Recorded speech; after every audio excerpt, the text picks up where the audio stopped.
हर हर महादेव। जय माता दी श्रोतागणों। स्वागत है आपका धार्मिक कथाओं की इस दुनिया में। यहाँ पर आपको पुराणों से मिलने वाले ज्ञान से अवगत कराया जाता है। आज के दिन हम जानेंगे श्रीमद् देवी भागवत महापुराण के महात्म्य के प्रसंग में राजा सुद्युमन की कथा। एक बार कुंभ योनि लोपामुद्रावती महर्षि अगस्त्य ने कुमार कार्तिकेय के पास जाकर उनकी भली भांति पूजा करके उनसे विविध प्रकार की बातें पूछी। भगवान कार्तिकेय ने दान, तीर्थ, व्रत आदि की अनेक कथाओं का वर्णन उनसे किया। उन्होंने वाराणसी, मणिकर्णिका, गंगा तथा अनेक तीर्थों के विस्तार पूर्वक वर्णन किया। उसे सुनकर अगस्त्य मुनि परम प्रसन्न हुए और उन्होंने कुमार कार्तिकेय से लोक कल्याण के लिए पुनः पूछा। अगस्त्य मुनि बोले, हे भगवान, श्रीमद् देवी भागवत नामक पुराण सभी पुराणों में से अति श्रेष्ठ है, जिसमें तीनों लोकों की जननी साक्षात सनातनी भगवती की महिमा गाई गई है।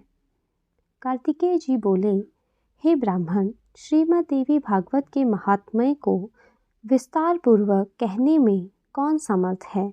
मैं इस समय संक्षेप में इसे कहूँगा, आप सुनिए। जो सच्चिदानंद स्वरूपा भोग तथा मोक्ष प्रदान करने वाली जगदम्बा हैं, वे स्वयं इस पुराण में विराजमान रहती हैं। अतएव जिसके पठन या श्रवण से इस लोक में कुछ भी दुर्लभ नहीं है। विवस्वान के एक पुत्र हुए जो श्राद्धदेव नाम से प्रसिद्ध थे। संतान रहित होने के कारण उन राजा श्राद्धदेव ने वशिष्ठ मुनि की अनुमति से पुत्रेष्टि यज्ञ किया। तत्पश्चात मुनि श्राद्धदेव की भार्या श्रद्धा ने यज्ञ के होता से प्रार्थना की, हे ब्राह्मण, आप कोई ऐसा उपाय करें जिससे मुझे कन्या की प्राप्ति हो। अतः होता ने मन में कन्या की प्राप्ति का संकल्प करते हुए आहुति डाली और उसके विपरीत भाव के फल स्वरूप एक कन्या उत्पन्न हुई, जिसका नाम इला रखा गया। इसके बाद पुत्री को देखकर उदास मन वाले राजा श्राद्धदेव ने गुरु वशिष्ठ से कहा, हे प्रभु, पुत्र प्राप्ति के आपके संकल्प के विपरीत यह कन्या कैसे उत्पन्न हो गई। यह सुनकर महर्षि वशिष्ठ ने ध्यान लगाया। इसमें होता का कर्म जानकर वे ईला को पुत्र बनाने की कामना से ईश्वर की शरण में गए। मुनि के तप प्रभाव और भगवान की कृपा से सभी लोगों के देखते ही देखते ईला कन्या से पुरुष रूप में परिवर्तित हो गई। इसके बाद गुरु वशिष्ठ ने पूर्ण स्वरूप से संस्कार करके उसका नाम सुद्युमन रखा। वे मनुपुत्र सुद्युमन सभी नदियों के निधानभूत सागर की भांति सभी विद्याओं में निधान हो गए। कुछ समय बीतने पर सुद्युमन युवा हुए और एक दिन सिंधु देशीय घोड़े पर चढ़कर वे आखेट के लिए वन में चले गए। अपने सहचरों के साथ कुमार सुद्युमन एक वन से दूसरे वन में भटकते रहे और फिर संयोग से वे हिमालय की तलहटी के उस वन में जा पहुँचे जहाँ किसी समय देवाधिदेव भगवान शंकर अपनी भार्या पार्वती जी के साथ आनंद पूर्वक मुद्रा में रमन कर रहे थे। उसी समय भगवान शंकर के दर्शन के अभिलाषा से मुनिगण वहां आ गए और उन्हें देखकर पार्वती जी लज्जित हो गई। तब शिव और पार्वती को रमन करते देखकर उत्तम व्रत धारण करने वाले वे मुनिगण वहां से लौटकर वैकुंठ धाम की ओर चल दिए। तदंतर अपनी प्रियतमा को प्रसन्न करने के लिए भगवान शंकर ने उस हिमालय की तलहटी को शाप दे दिया कि आज से जो भी पुरुष यहाँ पर प्रवेश करेगा वह स्त्री के रूप में बदल जाएगा। तभी से पुरुषों ने उस वन में जाना त्याग दिया था और संयोगवश वहां पहुंचते ही सुद्युमन एक स्त्री के रूप में परिवर्तित हो गई। अपने सभी अनुचरों को पुरुष से स्त्री तथा घोड़ों को घोड़ियों में रूपांतरित होते हुए देखकर सुद्युम्न आश्चर्यचकित हो गए। अब वह रूपवती स्त्री के रूप में वन वन में विचरण करने लगी। एक बार वह भगवान बुद्ध के आश्रम के समीप पहुंची। उस सर्वांग सुंदरी तरुणी को देखकर कामदेव के बाणों से बिंधे हुए अंगों वाले भगवान बुद्ध उस पर मोहित हो गए। वह सुंदर युवती भी चंद्रपुत्र कुमार बुद्ध पर आसक्त हो गई और बुद्ध के साथ रमण करती हुई उनके आश्रम में रहने लगी।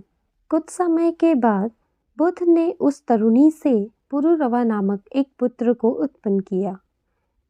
इस प्रकार बुद्ध के आश्रम में रहते हुए कई वर्ष बीत जाने पर अपने पूर्व जीवन का स्मरण हुआ और वह दुखित होकर आश्रम से चली गई। इसके बाद गुरु वशिष्ठ के आश्रम में पहुंचकर उन्हें प्रणाम किया और सारा वृतांत कहकर पुरुष तत्व की कामना करती हुई वह उनकी शरणागत हो गई। इस प्रकार सभी बातों को जानकर गुरु वशिष्ठ कैलाश पर्वत पर जाकर विधि विधान से भगवान शंकर की पूजा करके परम भक्ति से उनकी स्तुति करने लगे। वशिष्ठ जी बोले, शिव शंकर गिरिजा के अर्धांग एवं चंद्रधर को बारंबार नमस्कार है। सृजन पालन तथा संहार के समय ब्रह्मा विष्णु तथा महेश रूपधारी महादेव देवाधिदेव तथा वरदायक त्रिपुरारी को मेरा नमस्कार है। आप गंगाधर अग्नि स्वरूप त्रिनेत्र को मेरा नमस्कार है। इस प्रकार मुनि वशिष्ठ के द्वारा स्तुति किए जाने पर भगवती पार्वती के साथ नंदी पर आरूढ़ वे जगतपति भगवान शंकर प्रकट हो गए। चांदी के पर्वत के समान प्रभा वाले त्रिनेत्रधारी भगवान चंद्रशेखर शरण में आए हुए मुनि श्रेष्ठ वशिष्ठ से अत्यंत प्रसन्न होकर बोले, आपके मन में जो भी इच्छा हो वह मांग लीजिए। उनके इस प्रकार कहने पर गुरु वशिष्ठ ने प्रणाम करके ईला की पुरुष तत्व प्राप्ति के लिए उनसे प्रार्थना की।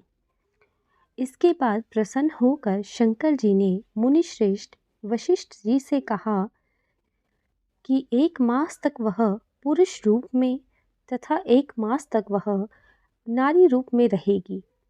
इस प्रकार शिवजी से वर प्राप्त करके महर्षि वशिष्ठ ने वर प्रदान करने के लिए सदा उत्सुक रहने वाली जगदम्बिका पार्वती जी को प्रणाम किया। करोड़ों चंद्रमा की कला कांति से युक्त तथा सुंदर मुस्कान वाली भगवती की पूजा करके सदा के लिए ईला की पुरुष तत्व प्राप्ति की कामना से वशिष्ठ जी ने श्रद्धापूर्वक उनकी स्तुति करना आरंभ कर दी। वशिष्ठ जी कहते हैं, हे देवी, हे महादेवी, हे भक्तों पर कृपा करने वाली भगवती, आपकी जय हो। हे समस्त देवों की आराध्य स्वरूपा और अनंत गुणों का आगार, आपकी जय हो। हे देवेश्वरी, आपको बार बार नमस्कार है। हे दुष्ट दानव का नाश करने वाली भगवती, आपकी जय हो। हे भक्ति से प्राप्त होने वाली भगवती, धर्म, अर्थ, काम तथा मोक्ष प्रदान करने वाली देवेश्वरी, आपकी स्तुति करने में भला कौन समर्थ है। अतः मैं आपको केवल प्रणाम ही कर रहा हूँ। महर्षि वशिष्ठ द्वारा इस प्रकार भक्ति भाव से स्तुति किए जाने पर पराअंबा दुर्गा भगवती तत्काल प्रसन्न हो गई। तदंतर भक्तजनों का दुख दूर करने वाली महादेवी ने मुनि वशिष्ठ से कहा, हे मुनि श्रेष्ठ, आप सुद्युम्न के घर जाकर भक्तिपूर्वक मेरी पूजा करें तथा सुद्युम्न को 9 दिनों में मुझे प्रसन्नता प्रदान करने वाले श्रीमद् देवी भागवत महापुराण का प्रेम पूर्वक श्रवण कराइए। उसके श्रवण मात्र से उसे सर्वदा के लिए पुरुष तत्व की प्राप्ति हो जाएगी। ऐसा कहकर भगवती पार्वती तथा भगवान शंकर अंतर्ध्यान हो गए। इसके पश्चात वशिष्ठ जी उस दिशा को नमस्कार कर अपने आश्रम की ओर लौट आए।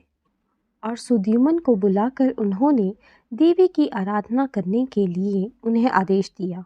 आश्विन मास के शुक्ल पक्ष में जगदम्बा की विधिवत पूजा करके वशिष्ठ जी ने राजा को नवरात्र विधान के अनुसार श्रीमद् देवी भागवत महापुराण सुनाया।